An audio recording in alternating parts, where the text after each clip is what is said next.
Hello and welcome to the latest episode of The Board Masters with me, Chris Mullins. And me, Chris Reed. And tonight we'll be doing our review of Lizard Wizard. And I will highlight, obviously, when we're talking about this is the Kickstarter edition with the premium components and everything as well. So, take it into account depending which version you're looking to buy. But as always, we will cover the same 5 categories of art style, theme, component quality, accessibility, replayability, and the overall gameplay. So let's dive in. What are your thoughts on the art style and theme, Mr. Reed? So yeah, the theme it's just reminds of a Harry Potter, but a lizard version of Harry Potter, with all the spells and the dungeons and the familiars and everything else. So yeah, that's what it reminds me of. The actual art style itself, I really like. Oh, the art style's gorgeous. It's very beautiful. The box from the box, really nice box. The art style and the print on the box is fabulous. I love the art style of the board, all the colours and the little illustrations. Mm-hmm. Obviously, check out the unboxing if you want to see anything in a bit more detail. Yeah, everything's just pops. It's super colourful. If you grab some of the cards there, we can show off like the wizards and whatnot. But so that's one of the familiars. We got a wizard there. And you got some of the towers. Yeah. The art style is absolutely stunning. I can't remember the name of the artist. It's gone out of my head. But yeah, you can see even across the player boards and everything, the art style is absolutely sensational. My one gripe with it, I guess, is it's only one illustration for each faction. So there'll be 5 or 6 conjuring wizards in the deck, and it's all the same wizard. Yeah. And like the familiar, you've got the spider or the crow, and then you've got 4 different levels of familiar, but again it's just the same illustration. Yeah. And I can kind of understand why, because obviously I imagine this wasn't cheap to pay for the illustrations and things, because she's obviously very talented. But that's my one little niggle. It would have been nice to have a bit more variety within the schools. But that is a very minor niggle. It's absolutely stunning. Yeah. And I love the back of the cards as well. The reverse of the cards, they're all very different. Obviously the colours represent the different, the wizards and the towers and the familiars. It makes setup and teardown exceptionally quick. Yeah. Doesn't it? Which is always appreciated. I say the theme is... I like the theme. I mean, I think that it's like the head mage of Astoria has died, and you're competing with the other mages to see who will become the next head mage. So you're recruiting other wizards to vote for you and things. And but it is paper thin in terms of... Yeah. It doesn't come across in the gameplay, really. I was reaching just to try and remember what the theme actually is in terms of justifying the game. It's thin, it's nice, I like it, but it's certainly not narrative driven or anything like that. No, absolutely not. So yeah, if you're looking for a narrative adventure, this isn't it. But yeah, it's still a positive, I would say. Yeah, definitely. And the art style is very, very engaging. I think it's an art style that's going to get people to want to play the game, which is always nice. So components. And obviously this is the premium components. Yeah. Well, what can I say? The components are top drawer, as you'd expect. The metal gold coins, the metal mana. I love the fact they're all different sizes, and they've all got different holes in the centre. Yeah, so you can easily identify them. The only thing I would say about the coins, particularly the blue ones, they're quite cumbersome when you're trying to take them out of the tray. I was going to say, as a banker, I'm used to picking up my coins in a pile and sort of squeezing them together. You try and do it; they're like bars of soap. If you're trying to squeeze 3 or 4 and pick them up at the same time, they're just going to shoot everywhere because they've got the curved edge. Yeah. But that's just me. Obviously, the reagents are all screen printed wooden tokens, which are really nice. Yeah, I really like those. You've got the ludicrously sized first player marker. Slightly ridiculous, but yeah. It is. It's nonsensical completely, but it actually is probably the first player marker, other than maybe the cat in Nemesis, that I actually do want to have, because it is so ludicrously big. Yeah, and also you've got the summoning circles, which you get every time you do an achievement. Yeah, I mean, they are pretty much the definition of a inessential cosmetic, because they add nothing. Because you get the achievement tile, which denotes that you've got the achievement, but then you get that to sit on it. And it's glow in the dark, which is weird because you're never going to be playing the game in the dark. No. But I suppose if you've got it out on the shelf, it helps. Yeah. I mean, again, on the cards, I mean, they're tarot sized for the most part, which is nice. And they're really good card stock. I mean, the standard components, I don't have them to hand, unfortunately, are nice as well. I mean, obviously, they're cardboard as opposed to metal or wood, but I think the standard edition, you're looking at the £30-40 price bracket, so they're fine for the price. And obviously, the last part of the premium components is these really lovely neoprene mats that you get one each. Yeah, they are nice. Yes, I think it's the first game I've had where you have... Oh, no, Destiny's... No, it's not neoprene, is it? Yes, it is. Destiny's is the other one with personalised neoprene. Yeah, Too Many Bones. That was neoprene. Oh, yeah. Too Many Bones. So it's, with the premium components, it's definitely in that sort of company for the quality of the components. With the premium components, it's a massive, massive, massive win. Yeah, definitely. And I think they're very good for the standard as well. On to accessibility. As far as sort of, I suppose you sort of setup teardown.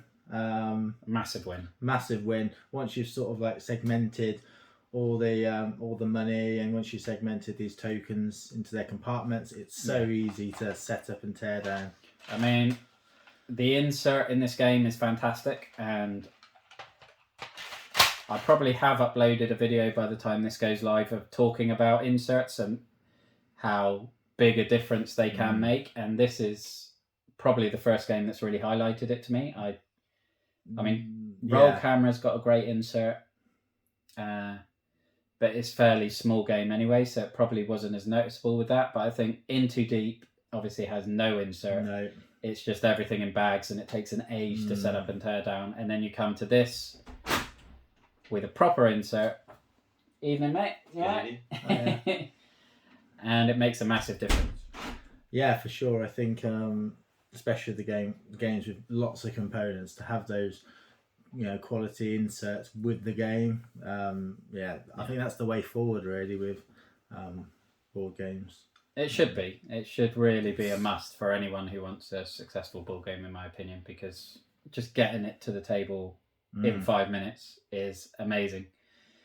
I suppose the one negative at the moment when we're recording it, it's very, very hard to get hold of the game. You are pretty much relying on eBay or sellers on Amazon, which are... Yeah. Well, Amazon in particular, I think, is very overpriced at £100 for the standard edition, which... I mean, obviously, I don't think anyone's selling any copies at that price. But no, you saw on eBay for about 40.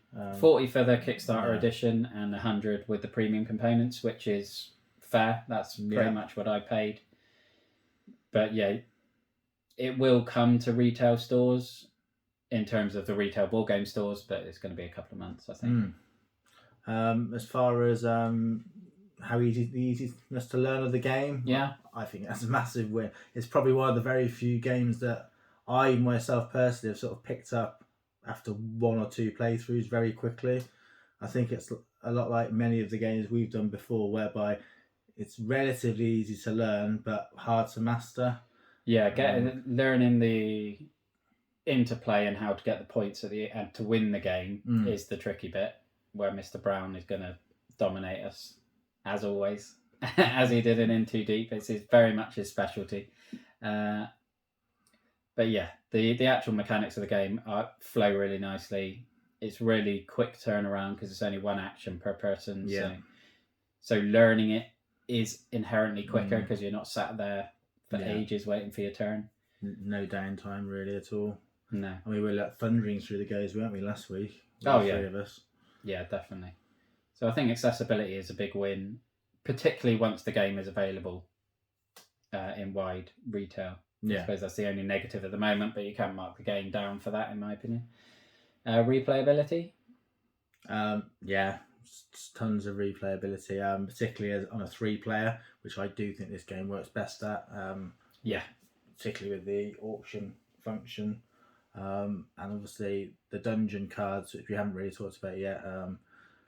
Yeah, we'll probably cover that in the gameplay Yeah. a bit more, won't we? Yeah, definitely works better as a 3-player for me. Yeah, I mean, replayability wise, we've only played it 4 or 5 times, so it may be when you get to 10, 15, 20 times that maybe there are very clear strategies of ways to go forward to actually win the game, but we just haven't identified those fixed patterns yet. So at the moment, it feels very replayable to us. Yeah. There's lots of decisions, lots of randomness, and because obviously you've got big decks of cards which are going to change up your reagents, it's going to change up the stock market, which is then going to change up the auctions and the spells that come up, and obviously it's set collection, so you may be unlucky where everyone's going for the same wizard, so it's a really big auction that you lose out on. I had a game last week where I just really needed the horn reagent, and none of my cards were giving me any. Nothing came out. None of the familiars were giving horn. All the spells needed horn to cast, and it was I just felt a bit handcuffed, which was frustrating. That's probably the one negative experience I've had with it. But yeah, it definitely feels very replayable at the moment. Yeah. And also the fact that, unlike many of the other games we've played so far, there's no dice. No, which is nice. Very different. Well, yeah, I mean, diving into the gameplay aspect, it is a cauldron of so many different mechanics. I don't think I've ever played a game with... I mean, it's set collection, it's stock market, it's auctions, it's push your luck, it's take that. And obviously all geared towards maximising your points at the end. It's the balancing act. I love the way these tokens sort of go up, and you've got to sort of gauge when to sell them. Yeah, the stock the market highest aspect. level. Yeah, I really like that aspect of it. Yeah, I mean, Sonic the card game, which we'll be recording with Alex and Stace at some point. I mean, that whole game is basically just the dungeon in that you're pushing your luck.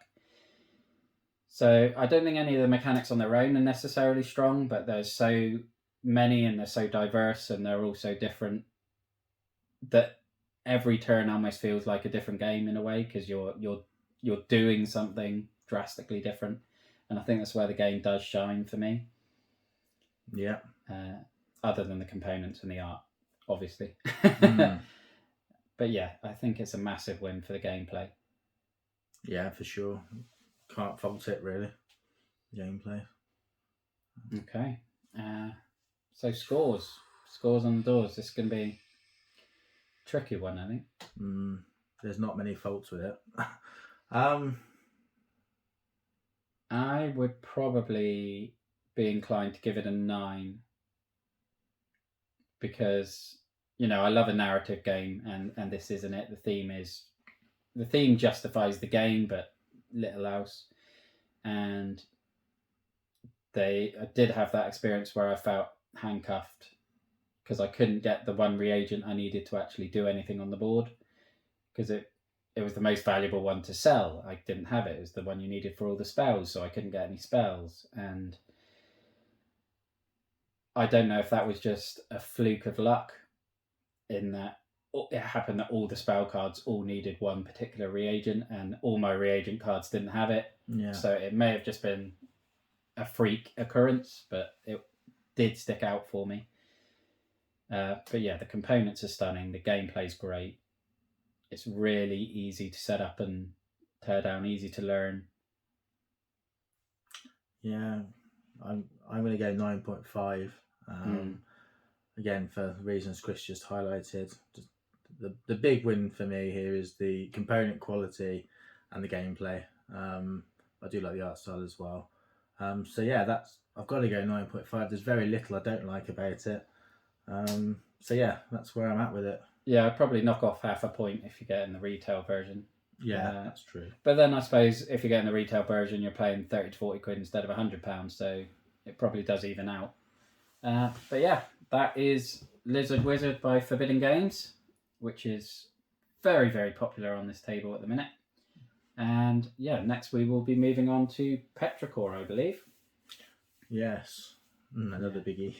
Another biggie. Lots of expansions with that one. Another one about getting points at the end, so lots more victories for Mr. Brown in our near future. But yeah, thanks for watching. Look after yourself, stay safe, and have a good one. Bye-bye now. Bye now.